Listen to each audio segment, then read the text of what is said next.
ഈ പരശുരാമനും നവംബർ 1 തമ്മിൽ എന്തെങ്കിലും ബന്ധമുണ്ടോ? പുരാണ ഐതിഹ്യമനുസരിച്ച് പരശുരാമൻ കടലിൽ നിന്നും മഴുവെറിഞ്ഞ് വീണ്ടെടുത്തതാണ് കേരളമെന്നാണ് പറയപ്പെടുന്നത്.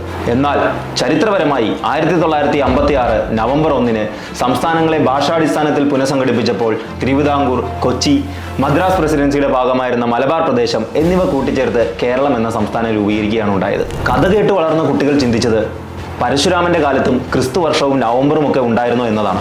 എന്നാൽ ചരിത്രം അറിഞ്ഞു വളർന്ന കുട്ടികൾ സംസ്ഥാന പുനഃസംഘടനയെക്കുറിച്ചും ഐക്യ കേരള പ്രസ്ഥാനത്തെക്കുറിച്ചും പോറ്റി ശ്രീരാമലുവിനെ പോലെയുള്ളവരുടെ ജീവത്യാഗത്തെക്കുറിച്ചും അറിഞ്ഞ് നമ്മൾ ഇന്നീ കാണുന്ന ഇന്ത്യ മഹാരാജ്യത്തിന്റെ രൂപീകരണത്തിന് പിന്നിലെ വലിയ കഥകൾ മനസ്സിലാക്കി. കഥകൾ നല്ലതാണ്, എന്നാൽ ചരിത്രത്തെ കഥകൾ കൊണ്ട് മൂടിവെക്കരുത്. കഥകളും പുരാണങ്ങളും നമ്മുടെ സംസ്കാരത്തിൻ്റെയും പൈതൃകത്തിൻ്റെയും പ്രതീകമാണ്. അവയ്ക്കൊപ്പം തന്നെ ചരിത്രവും നിലകൊള്ളുന്നു. നമ്മുടെ കുട്ടികളുടെ അറിവ് വളരട്ടെ, അറിയാനുള്ള ആഗ്രഹവും വളരട്ടെ. കഥകളെയും വസ്തുതകളെയും വേർതിരിച്ചറിയാനുള്ള വിവേചന ബുദ്ധിയോടുകൂടി തന്നെ അവരും വളരട്ടെ.